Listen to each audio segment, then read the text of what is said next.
Yeah, I mean, thankfully today winds a lot lighter compared to what we were dealing with yesterday. We've had maybe some gusts up to about 10, 15 miles per hour, but typically this time of day is when those winds really do back off. We're going to have some wind speeds coming in from the south and west as we carry on throughout this evening and tonight, but they should be remaining fairly light across Kentuckiana. Temperature-wise, we're starting to cool into the mid to upper 50s, some lower 60s across the area right now. Obviously, no rain to track in addition to that smoke, just seeing some clouds that have been filtering in from the west here throughout the day today. Your hourly planner pretty quiet. You can see the wind speeds here as we carry on into tonight, coming in from the south anywhere between about 5 to 10 miles per hour. Could get gustier overnight once we get closer to sunrise, and with that, that really keeps those temperatures in check overnight, prevents them from cooling off all too much. So we're not expecting those lows in the 30s. Once again, we're expecting overnight lows milder in the upper 40s and low.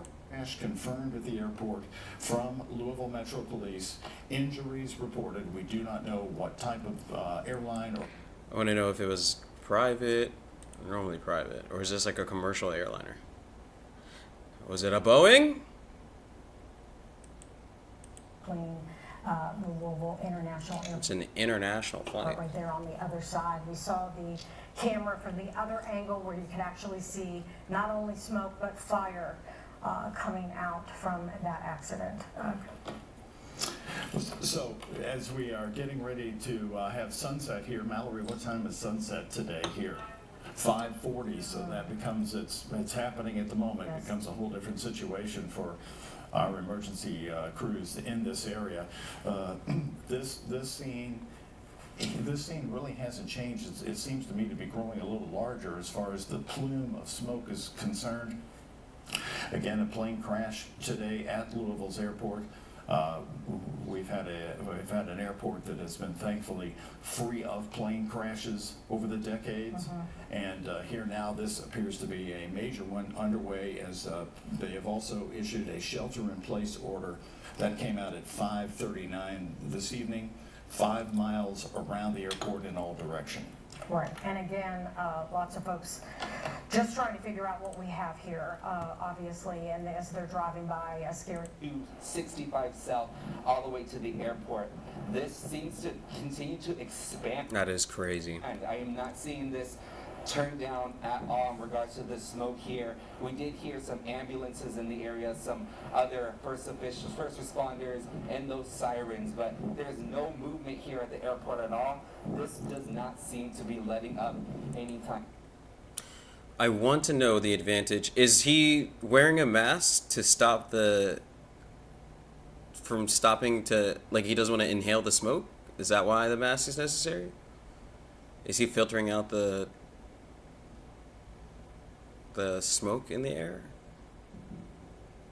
And soon, Doug. Because I typically just hate seeing masks in public. Jose, it's Connie here. I understand, like, indoors. What was it like getting there as far as traffic? Were cars stopped at all? Jose, once again, because it's hard to get perspective on television, take us again the direction where the smoke is actually moving, because you were there looking sort of south towards southern Jefferson County. We see parts of the knobs of Iroquois Park and Jefferson Memorial Forest behind you. So which direction is the smoke going now? Yes, so Doug, I'm going to show it to you right here again. This is all happening south of the airport. So in South Louisville is what we're seeing, and then Aspen's going to show you just by pointing it upwards. The winds, it's following the winds, which is seeming like to go northeast. So again, it didn't look like it was heading directly towards downtown, rather more towards East Louisville. So if you're in East Louisville, Jay Sean, what's up, bro? Seeing that. Aspen's probably going to show you this moon as well. That moon, from our perspective, is starting to get covered up. There was a plane crash in Louisville, and trying to find out whether or not it was like a commercial airline or was it. Covered by the smoky. Because I feel like typically, like in America at least, like the only planes that really crash are private planes. See right now, you can see that haziness around it. So it's not just the black smoke you have to worry about. Again, there's been some sort of haziness that's also associated with this. But again, that flow, it's seeming to be heading, the smoke is heading up towards the air from the south side. Yeah, tell me about the plane. Once again, that plume of smoke here from a traffic camera at Interstate 264, showing that smoke going up into the sky around the airport, because as we saw in that last live report, it's not yet known what the air quality is like. I don't care about the air quality, bruh. 5 o'clock tonight 747 Cessna. What do we got here, folks? at about 5:20 or so. And at the moment, firefighters are still there on the scene with the shelter in place. That's all. Roads, trees, and another building. I shouldn't rely on the WCNC. That's my fault.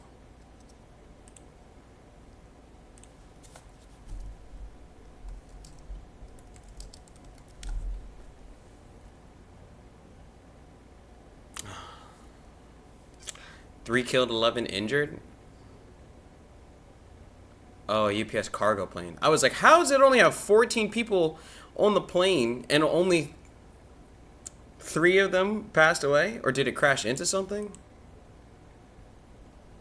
Who is this? The AP News? What's your reputability? How reliable is this?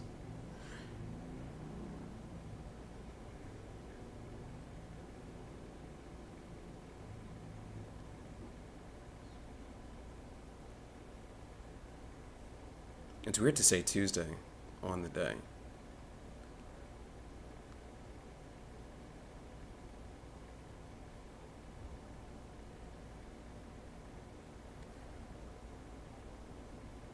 Plane crashes 5:15 Kentucky time. Damn.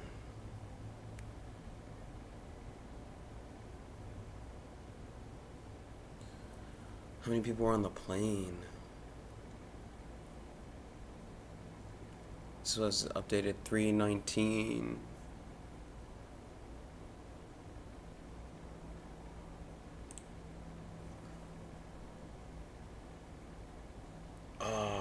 Do they have a video of the crash? I don't know, bro. Do you want to see that? That might be too hot for...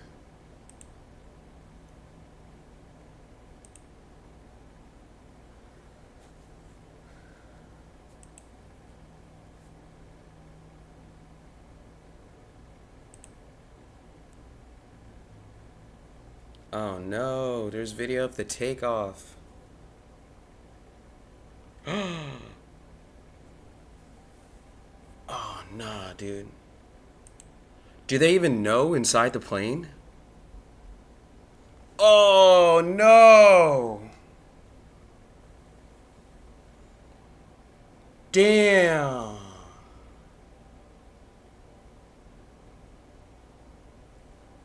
Damn, dude. That is awful. There's multiple angles? Oh my god!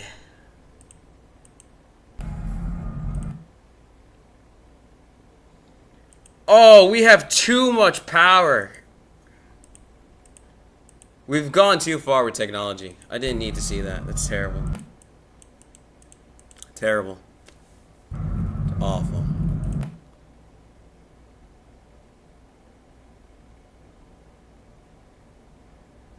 Damn, dude. Are they aware inside the plane? Damn, son. Are they aware inside? Like... Oh my gosh. Terrible.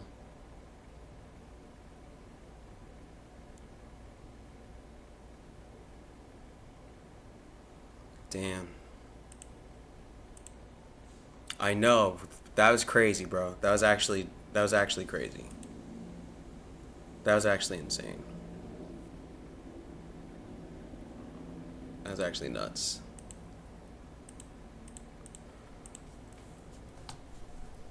I don't know. They don't know yet. It was a UPS plane. What kind of plane was it, I wonder?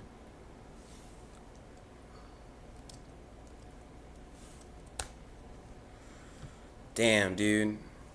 That was actually awful.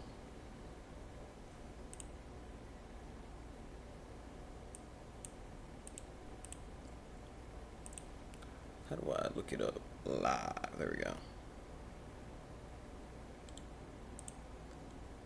AP, Associated Press.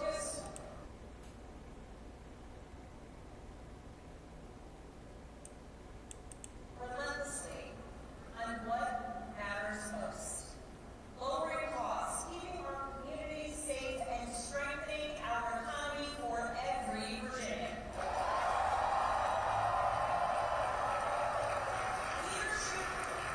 Leadership that will focus on problem solving, not Why'd she say Virginia? What is happening right now? Why are we in Virginia?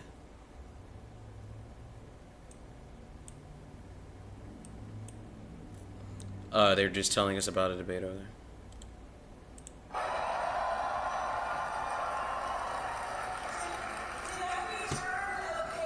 We turn that page by listening to our neighbors, focusing on practical results, laying out a clear agenda, and leading with decency and determination.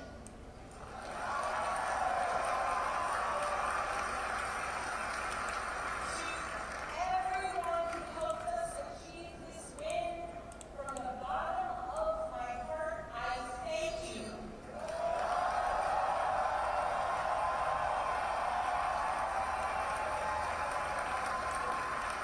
I thank you for the trust that you have placed in me, and it is the honor of my lifetime to be elected the 75th governor.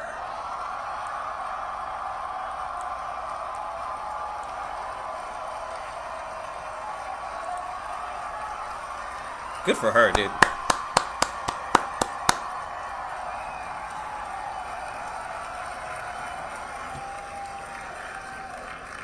would like to thank my opponent for a hard-fought race. Commendable. Very commendable. The Lieutenant Governor's story for military service and for years of service. Damn, 2 women ran in Virginia? That's sick. Steps and our gratitude, and I ask that you join me in wishing her and her family well. Is she there? No shot. No shot she's like in the crowd watching. I also know that those who are supporting my opponent are disappointed today. Yeah, dog. Those Virginians So you make this on this studio? Here, I'll start back from the top because I messed this up anyway. to serve all Virginians. Gives you like this base character.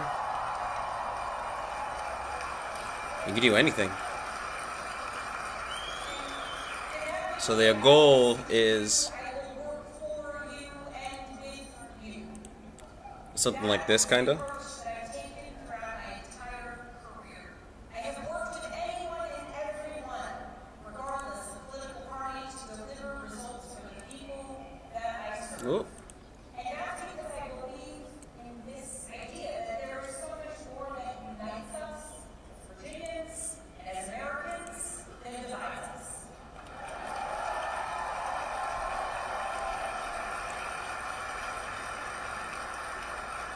And I know in my heart that we can Shit. unite for Virginia's future, and we can set an example for the rest of the nation.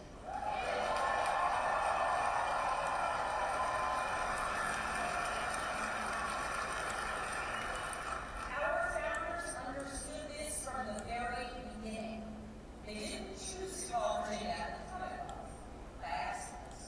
They chose it to signify that our government would be based on the power of the people united for a common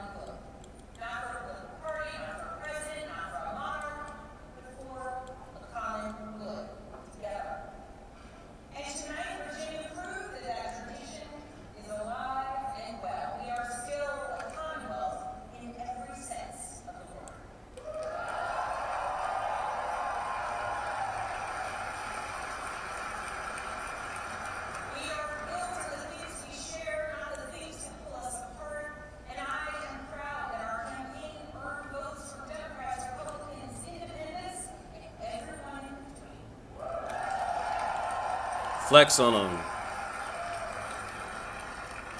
That's the Virginia I know, that's the Virginia I love, and that's the Virginia I will have the honor of serving. Next up.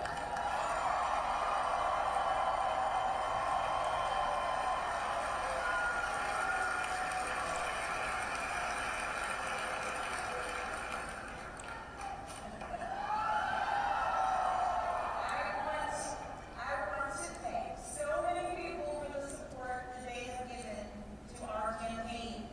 Thank you for your work. Thank you for your support to our tireless volunteers, to those who believe in me. Thank you.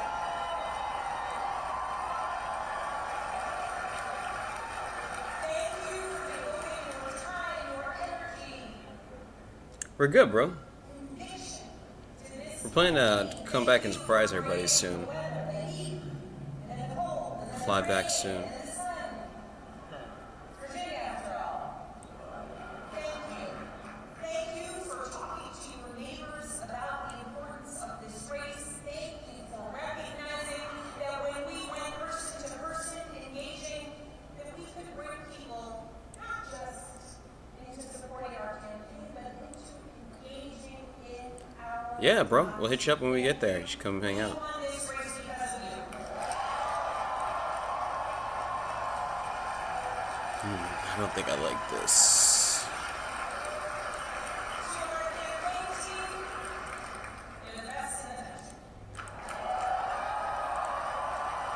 Yes, garbage. Garbage. You garbage. Single member of our team, every single one of you, you work tirelessly for the change, the progress, the policies, the connection, and the respect that you want to see in our communities. Thank you for working so hard. Thank you for giving people hope. Thank you for knocking on doors in the sweltering heat. Thank you for showing kindness. Thank you for showing up in every corner of Virginia. Thank you for diving deep on cause. Thank you for capturing moments and the essence of our campaign. Thank you for reaching voters everywhere. And thank you for believing that Virginia could and would send a hopeful and joyful message tonight. Thank you for being a friend.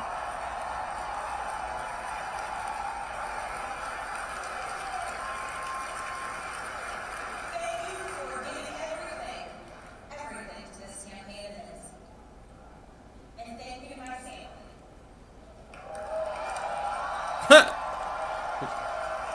Is that it to the family? Because that's crazy. To my husband, Adam. There you go. Let's go, Adam. All right. Oh, is that a daughter? Everything. I love you with my whole heart. I'm grateful for you. It is very strange to declare my love for you in front of millions of people. Oh, that's funny. Oh, she crying. But every adventure we have ever been on has been worth it because you have been by my side. I love you. I'm grateful for you. And I cannot wait to see what the next 4 years bring. Are these the daughters?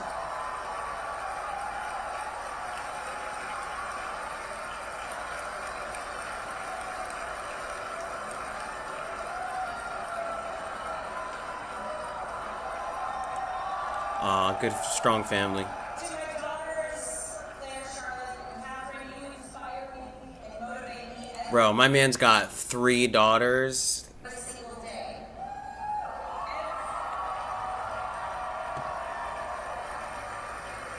Everything I do to build a better future for you and for all of Virginia's children, and I am so proud of you. Every single day, I am lucky to be your mother. And Catherine, you did not leave your room today as you promised me. Got her.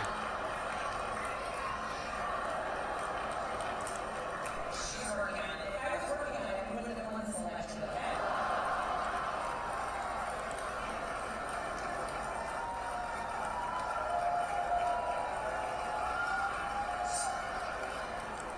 To my sisters, my dearest, and Can I change the brush, like, size? To my friends who are traveling from around the world to be here with me today, thank you. Thank you for making me who I am. Thank you for always believing in me. And to my parents, I love you. Thank you for leading by example every day. And I know this day is a day that you all could have never imagined. But you've taught me the importance of service to others and relentless hard work. And Mama, when I think about your life, the time spent in foster care, to putting yourself through nursing school, and the challenges along the way, you made clear to us that to whom much is given, much is expected.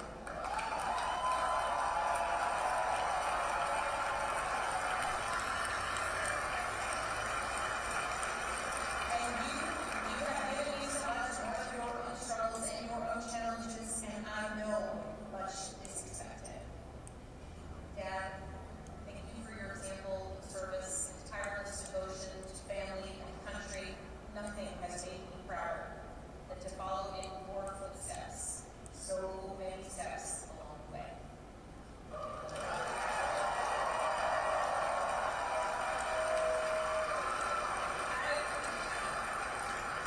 I've talked a lot throughout this campaign about the importance of service and how it has shaped my life and my approach to public office, and that all came from my parents. But this commitment to service is not unique to my family.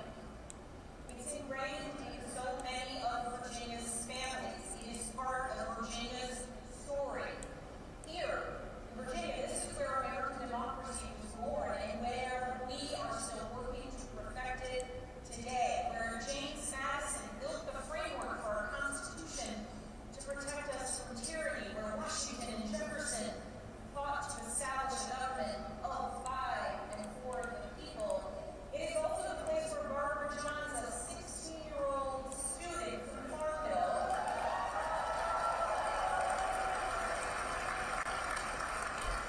led a walkout of students that became part of the Brown versus the Board of Education case to integrate public schools.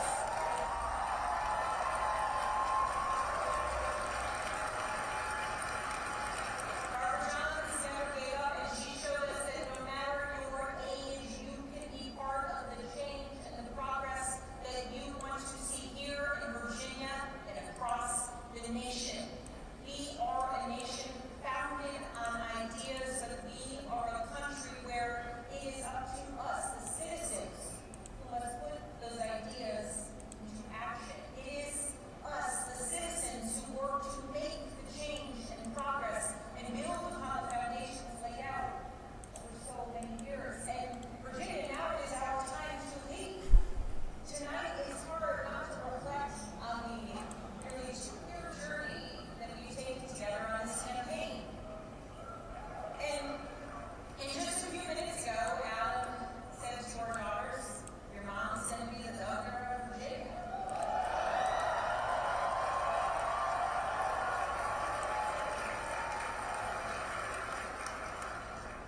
And I can guarantee those words have never been spoken in Virginia ever before.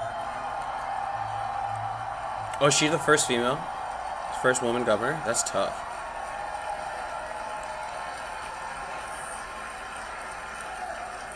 It's a big deal that the girls and the young women I have met along the campaign trail now know with certainty that they can achieve anything.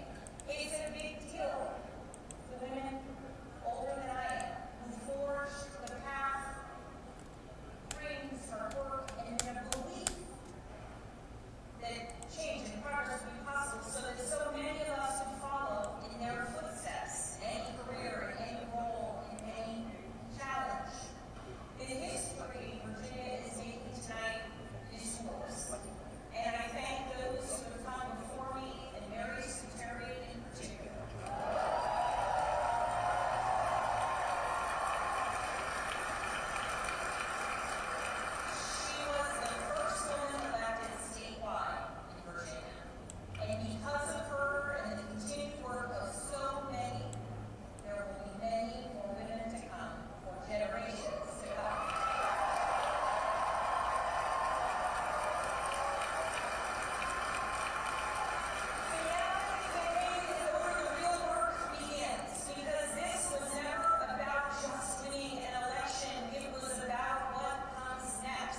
Word. About the government. Virginia voters made our choice tonight, and that choice is loud and clear. We are going to work to lower costs of renting, buying, or staying in your home. We are going to cut red tape and build homes families can actually afford. We're going to lower healthcare costs. We're going to crack down on predatory pharmaceutical practices and surprise billing.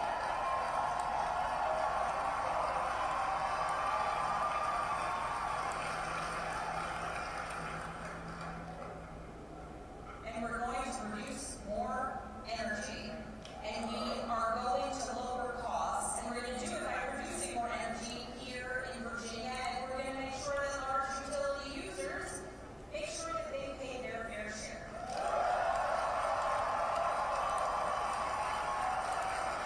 We're going to grow Virginia's economy by investing in apprenticeships and job training of the future.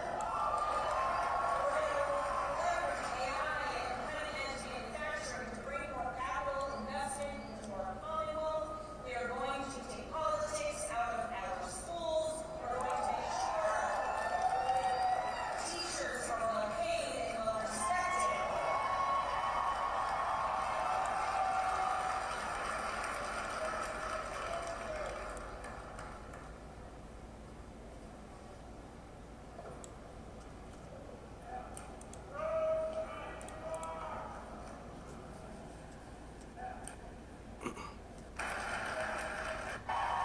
What happened?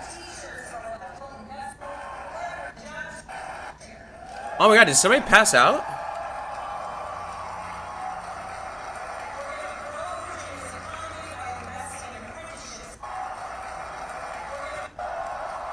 Users make sure that they pay their fair share. Make sure that large utility Oh no, this grandma. and job training, cutting-edge manufacturing, politics, teachers. Oh no.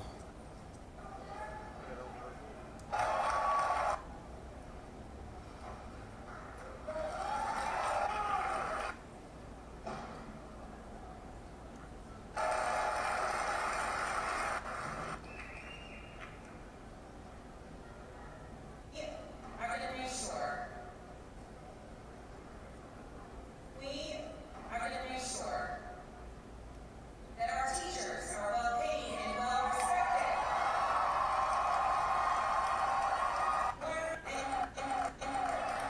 And we are going to make our communities safer by providing the training, pay, and support that our law enforcement community needs and deserves.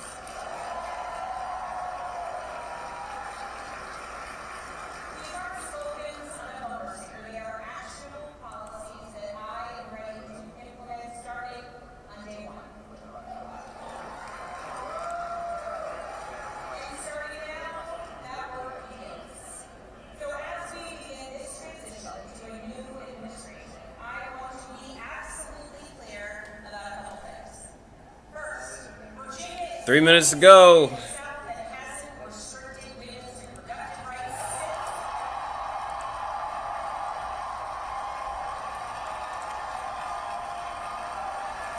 Why is it coming up? Oh.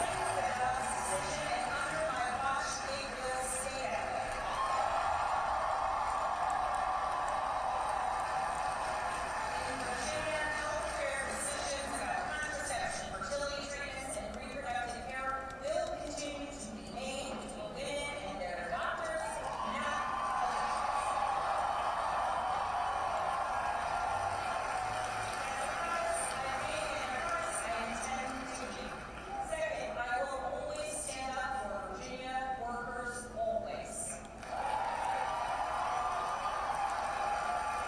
And right now, our federal workforce is under attack. And the chaos coming out of Washington is killing Virginia jobs and creating economic uncertainty for tens of thousands of families. Ooh, Trump's not gonna like that. Government employees, government contractors, small business owners were impacted by the chaos coming out of Washington. Ooh, said it twice. Economy doesn't Bold. work when Washington treats our Virginia workers as expendable.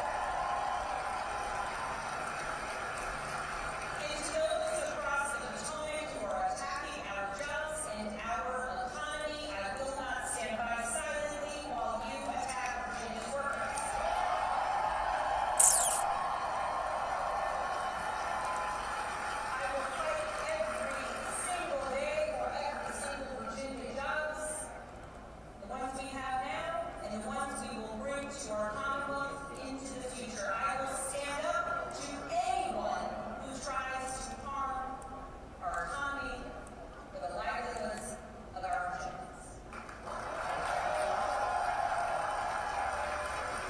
As Governor, my job will be to put Virginia first, full stop.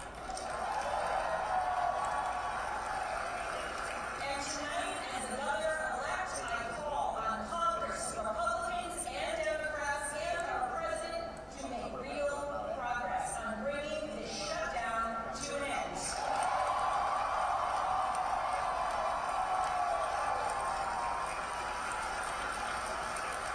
The Virginians, the Americans who work tirelessly for their fellow citizens deserve nothing less.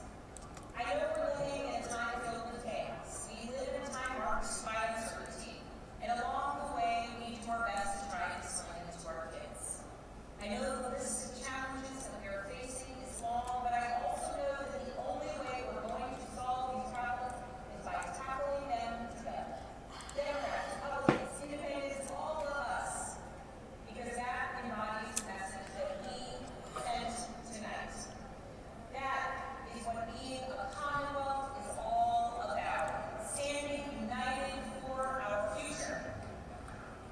That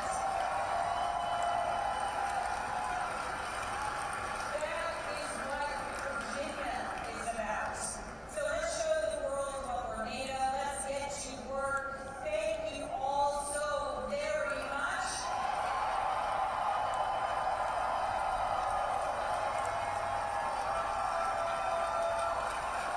And I'm so excited we got All right, I like this. earlier than expected.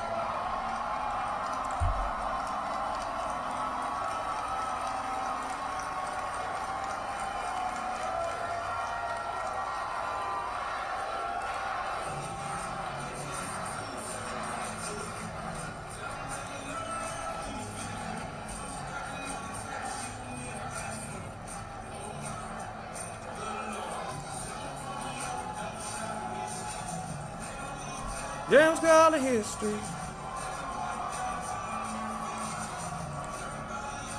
Drinking whiskey. Everybody at the bar drinking whiskey. Everybody at the bar drinking whiskey. Oh, they're gonna DMC me. Ah! Ah!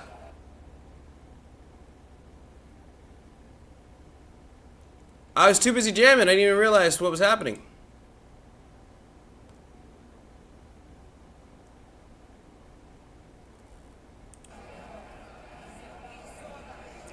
You almost got me killed, lady. That was crazy.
Seeing that in counties, around the state. Here you go, Monmouth County. I mean, this From is the a big Associated one. Press. There's a big This is debate. Election night 2025 update. Live from You believe Central Jersey is a place or not? Well, if there is, Monmouth County is the capital of Central Jersey. About half the voters in, and again, most of this is Oh, early shit. stages. To give you a sense of the scale of the challenge for Chickarelli. It leads by about 3 points. He That's crazy. New Jersey is notoriously blue. wants to win this county by 20. He won this county by 19 points 4 years ago, and it was a near miss statewide. So this won't do. He is going to have to absolutely romp in the same day vote. Those are the kinds of margins Democrats have amassed in that early vote. To just show you again, Hudson County, we do have some same day vote here. We started the night with this one, and we're watching this one because this has a very large Hispanic population, and Donald Trump did extremely and surprisingly well for a Republican in Hudson last year. The question was, could Citarelli tap into those gains Trump made with Hispanic voters? And again, the same day vote that's coming in here, it's a little bit better, a little bit less bad for Citarelli than that initial batch of early vote and mail vote was. But again, this is what Trump was able to pull off in Hudson County. This is what Citarelli is looking at right now. So he's got a mountain to climb in the same day vote. It's coming in awfully slowly, but trust me, when we start getting big batches of it, I'll scream. And I'm just going to check in here in New York City because I just want to tell you the way there it is. It all comes in at once, and there it is. Okay, we just got more than a third of the vote. How about Damn! here in New York City because I just want to tell you the way there it is. It all comes in at once, and there it is. Okay, we just got more than a third of the vote. How about Sheesh! a third of the vote in. Now, what you're looking at, these are votes that were cast early, and this is vote that was cast by mail, stay with me here, and received by last Friday. So there is still more vote by mail that came in over the weekend, came in today, will come in. It's yet to be counted, but you're getting all of the early vote that was cast in New York City. I heard so much about, was this a good demographic for Mamdani? Was it a good demographic for Cuomo? And you're getting a lot of the mail. And there it is for Mamdani, a 12-point advantage with that. Damn. What's left now heavily is going to be the vote that was cast same day today. We're seeing lots of reports of heavy turnout around New York City today, but this is very similar to what we were just talking about in New Jersey, where the same day vote doesn't have to be pro-Citarelli, it has to be really pro-Citarelli. The same day vote in New York City doesn't just have to be pro-Cuomo, it has to be really pro-Cuomo to overcome now a 12-point deficit here. Now again, it is interesting when you look at this. One of the things that Cuomo needed, and this was the story at the 11th hour, was that Trump weighing in saying, hey, you got to... Who saw that coming? Everyone.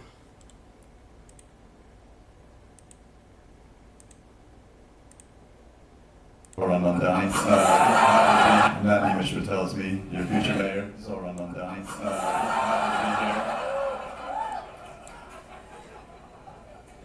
Zoran follows me on Instagram. Oh, that's a flex.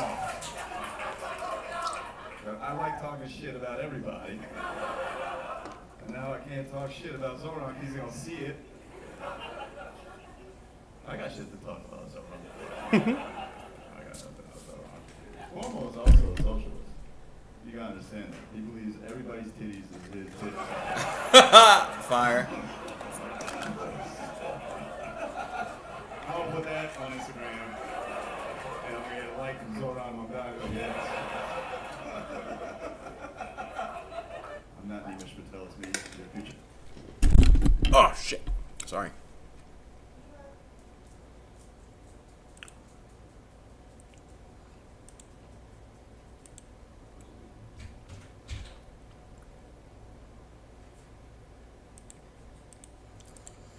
Oh, I have so much stuff open.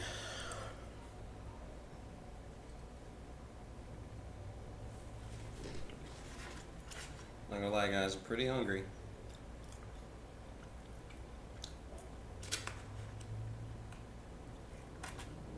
Snack here wasn't enough.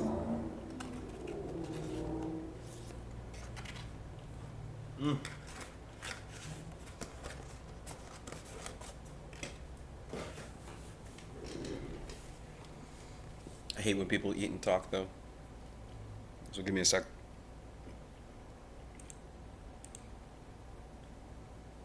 Election watchers this year, and it's a swing county. It's in northern New Jersey, and that's an area where the Trump administration's Justice Department sent people in to make sure there was nothing untoward going on.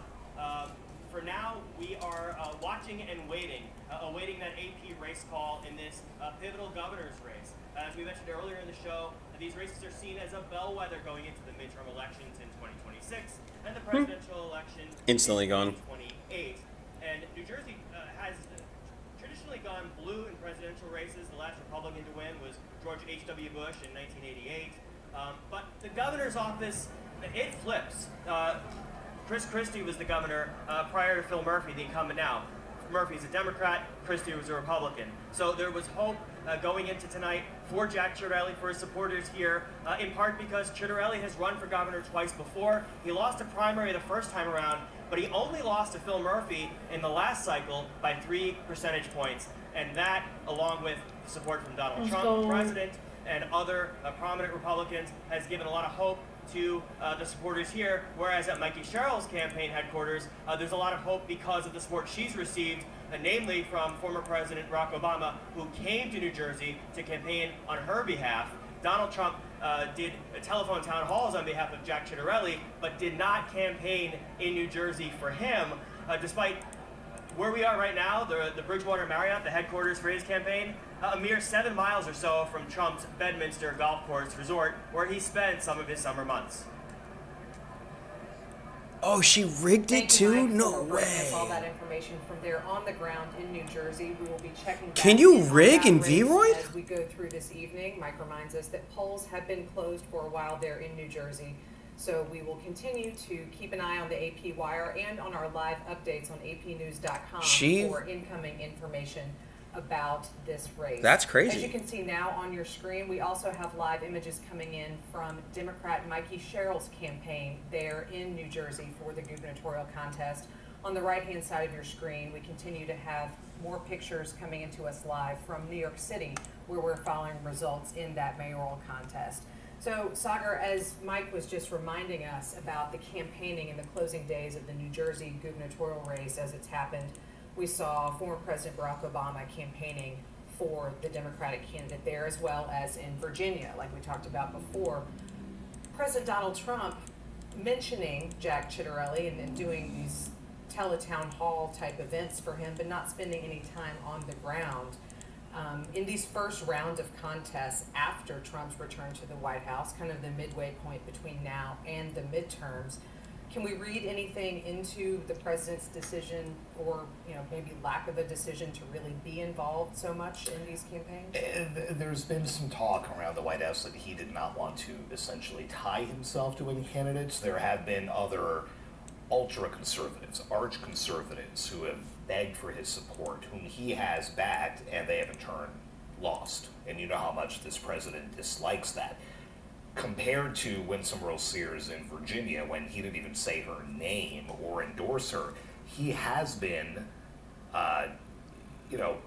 pretty powerful in stating that Jack Ciattarelli needs to win this race by name. He just did it a few hours ago in a Truth Social post. The only thing to do here is to elect Jack. Jack would be great. Jack knows a lot about energy. I mean, very effusive praise. And he did come out and endorse him. But that's even after Ciattarelli, 10 years ago, had come out against Trump. And that's usually not the kind of thing that Donald Trump forgives. But he did in this case. That gives you a sense of the stakes for Republicans here. But it is interesting, with his trips to New Jersey, to his golf club, with his trips to another golf club in Virginia, he didn't set foot in either of those two states to campaign for the GOP candidates. Right. And whether that played a role here or not, one of the two has now gone to the Democrats.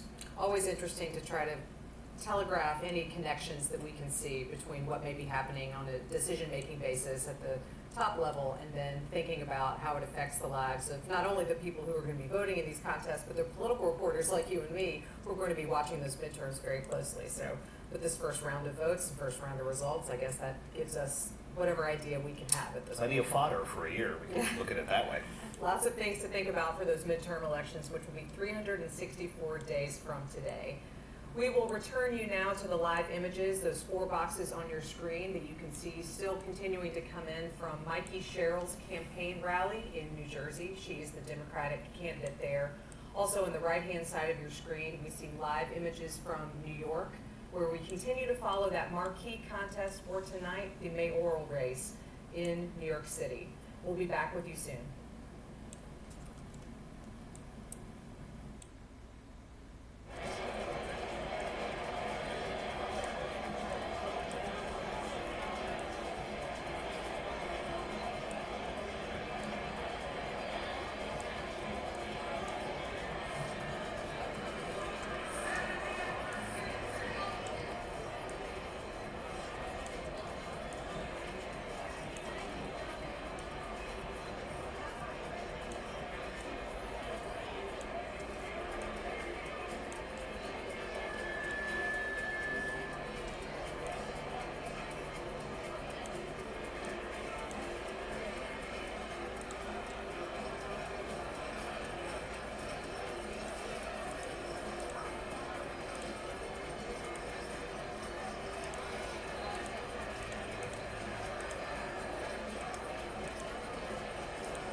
Ugh. Okay. Now every other hair.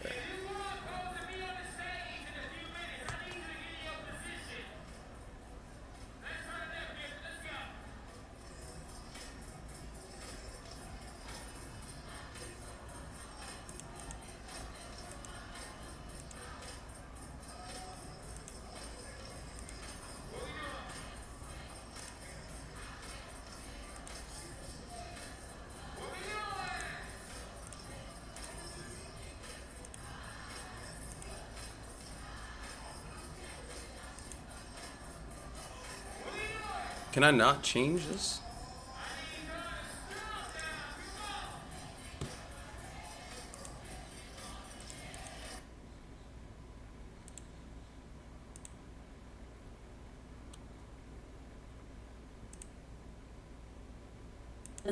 In some instances had to clarify some of his remarks as it relates to what's happening in the Middle East, right?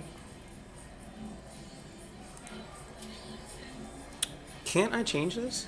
I'm so sorry, Kristen. I think you're asking about clarifying remarks. It's been a little bit loud here. I will say that at one point, Mr. Mamdani received a lot of criticism for condoning use of the phrase globalize the intifada, which for many Jews is a call to violence against the Jewish community. He said he's had conversations with rabbis and Jewish leaders throughout New York City and has come to the understanding that had a very visceral tone, and he's since backed off of that. There are other positions that Mamdani has moderated when it comes to this conversation. But one thing that he will not change is the idea that Israel should not exist as a Jewish state. Against the cornerstone of Jewish identity, that is the fracture line, right?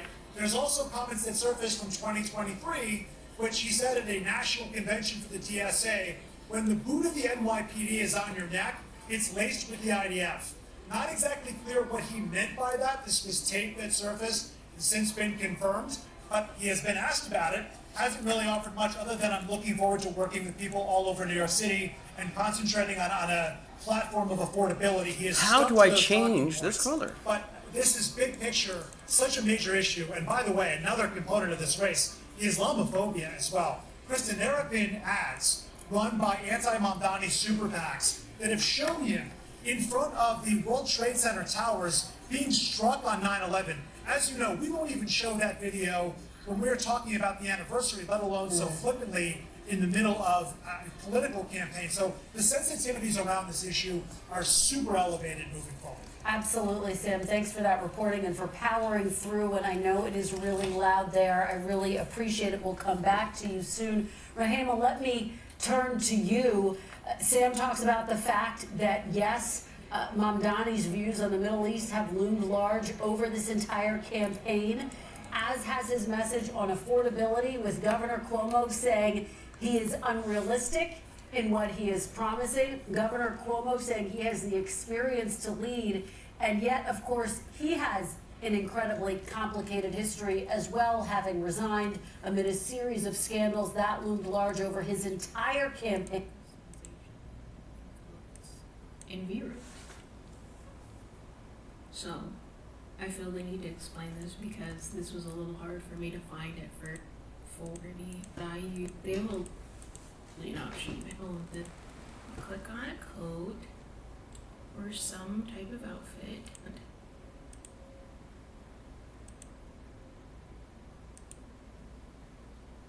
So you click on a coat or some type of outfit, and this is blindingly white. You go to edit texture.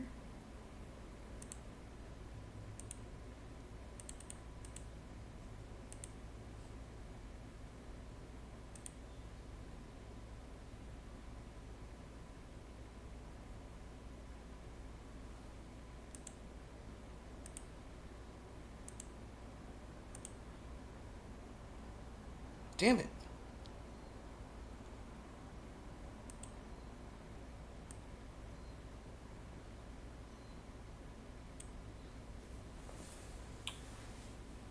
It's gonna be all the hairs because I painted it that way?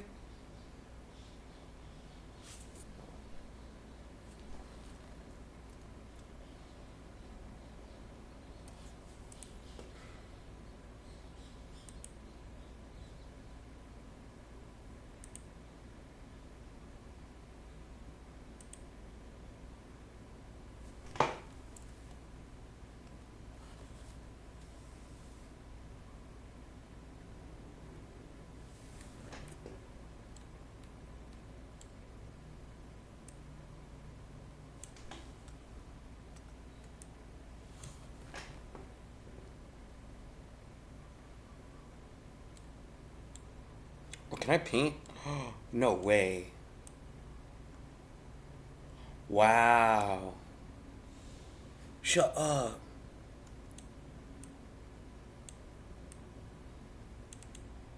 Oh, that's cool. Oh, that's super cool. Oh, shit. Wow, that's fun.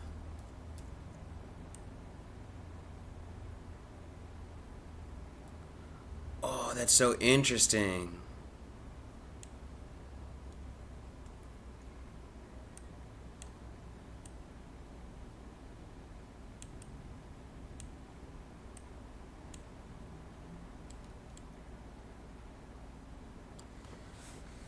Oh, wow, that's fascinating. Okay.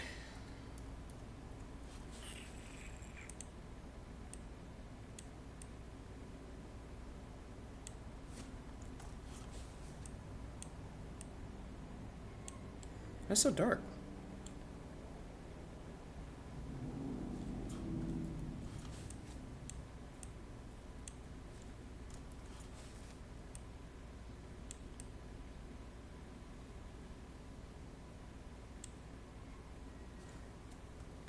Why is it still purple?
Feels good.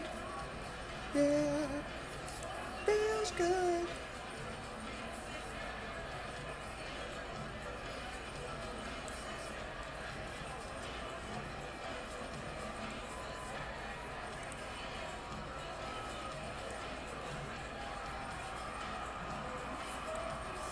Oh, I hear hollering. Oh! Did Cheryl just win? I was putting this up a minute ago, but at 9 points. Woo! I want this to be a 20-point county, maybe even more than a 20-point county. So Cheryl's certainly doing well relative for how you'd expect Democrats to do here. Bergen County, we're still waiting a bit on. But she is overperforming everywhere that we've got results. Gloucester County, this is another one. We set this one up a little while ago. Cheryl continues to lead in Gloucester County. Now, more than 80% of the vote is in Gloucester County. This was where we had, we said in 2021, there was a red wave in New Jersey and it started in Gloucester County. Chitterelli won it by double digits. He may not even get to 500. He may not even win it tonight. So again, Cheryl outperforming certainly how Phil Murphy had done in 2021 there. So we're just seeing this throughout New Jersey. It's adding up not just to a Cheryl win, it's adding up to what looks like to be a very solid Cheryl win here on top of what we saw out of Virginia for Abigail Spanberger there. And I just wanted to go over to New York City because again, this is where things are really, if I'm a little discombobulated, it's because I'm trying to juggle what's happening here right now. Now, look how quick this has happened. Remember, we got the early vote in New York City, and that took us to just under 40%. There's a same-day vote that's come in since then. It's taken it up to 60% of the vote. Now, remember, Cuomo trailed by about 12 points in that early vote. You can see that margin has come down. It's down to 8 points here. So we said Cuomo needs to have a big when they count up the vote that was cast today, which is what they're doing right now, which is what most of this remaining vote is. He's got to do big. And the number's been jumping around, but we're keeping a close eye on it. Right before I came on, the most recent number we had was Cuomo was winning the same day vote, 46 to 45%. Now, if he's going to actually catch Mamdani, it's got to be a bigger spread than that. It's probably got to be about an 8-10-point spread for Cuomo. So he's not currently trending at the level he needs to. He'd have to pick that up, but it is enough here for him to pull us within 8 points at 60%. And again, Sliwa, we talked about those voters kind of abandoning him for Cuomo. Clearly, that is something that happened here in New York City. Okay, well, it's getting more dynamic in New York City. Steve, stand by. We're going to check back in with you in just a moment. I do want to head out to Stephanie Gosk. She is at Mikey Sherrill's headquarters in New Brunswick, where, Steph, the celebrations have begun. We can hear them behind you, waiting now for the candidate, the governor-elect, to come out and deliver her victory speech.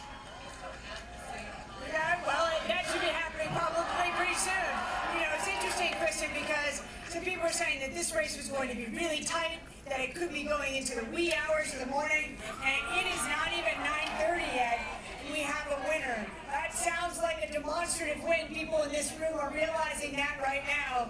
The feeling here is electric, and at this point, when you look at those numbers, you have to start wondering whether that referendum on Donald Trump that Mikey Sherrill was trying to have in this election, attaching her competitor to Donald Trump, whether that has worked, and if it has worked, whether there might be some way to extrapolate that out so that this result tonight is the bellwether that some people thought it might be as you look forward to the midterm elections. I don't want to overstate it, and I know it's too soon to make that kind of analysis completely, but people in this room are starting to talk about that, and you can really feel the energy and the excitement for what's happened here in New Jersey. Why is it popping up purple? Is it because that's the color it makes together? Thank you so much for that. We'll come back to you when she takes the podium and delivers her acceptance speech. We really appreciate it. But joining me now is former Republican governor of New Jersey, Christine Todd Whitman, who has endorsed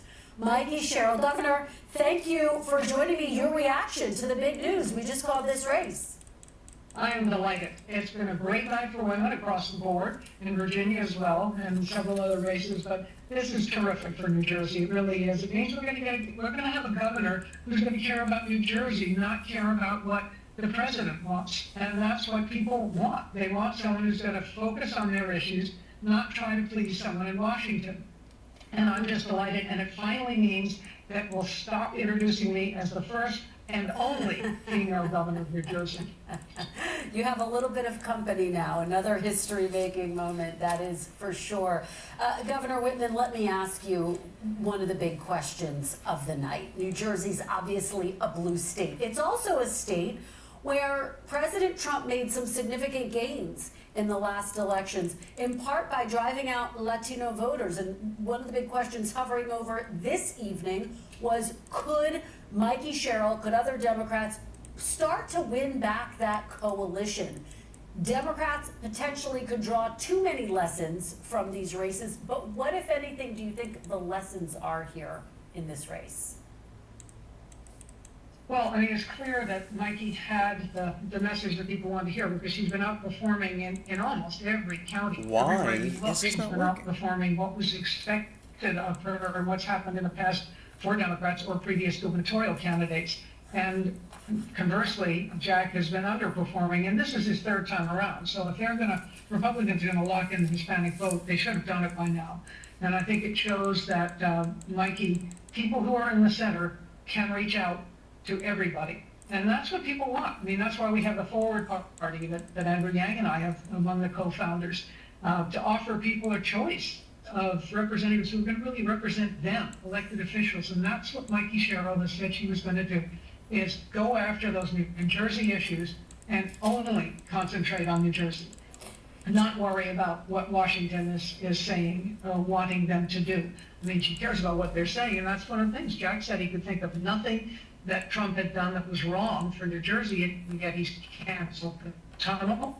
He's done innumerable things that have cost New Jersey money and that have hurt the state. And so people understand that. Governor Whitman, you take me to my next question. Do you think this race is equal parts in support of Mikey Sherrill and also a rejection of President Trump and the second Trump administration and some of his policies? Well, it's definitely a combination. I mean, all elections at the end of the day are local, but in any election this year, the president is such an overwhelming figure, has made so many decisions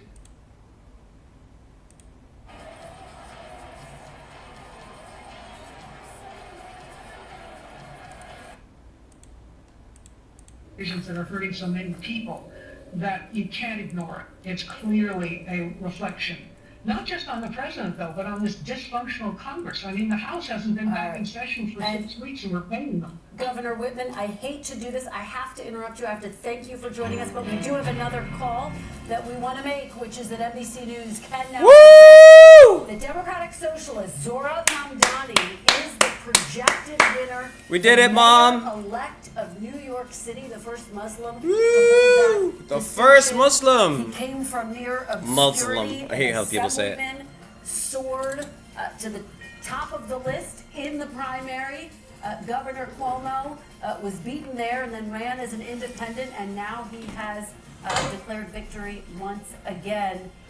Steve, take us to the big board. How did he pull this off? How did he pull off what is going to be an historic win? Yeah, well, it's probably going to be closer, too, than his primary win. That was a 12-point margin he had in the primary. I mean, clearly, I think the polls were all over the place, but the polls that showed the closest margin there ended up being... The Browns win again! That Curtis Smeal vote, that is, 10 points, maybe 15 points. Way to go, Brown people! The polls, and it just looks like it really did consolidate behind Andrew Cuomo. One thing to look at as the vote continues to come in is, will Mamdani end up clearing 50%? Will he be able to say he got a majority now? In terms of where the remaining vote is coming in, the one thing Mamdani, besides the fact that he just won the race, if he wants to crack 50, the one thing he has going in his favor is disproportionately, there's a little more vote to come out of Brooklyn than the other boroughs, just in terms of the proportion of it, and that is Mamdani's best part of the city right now. And where there's the least amount of vote to come in is Staten Island. All right. We did it, Mom. We did it.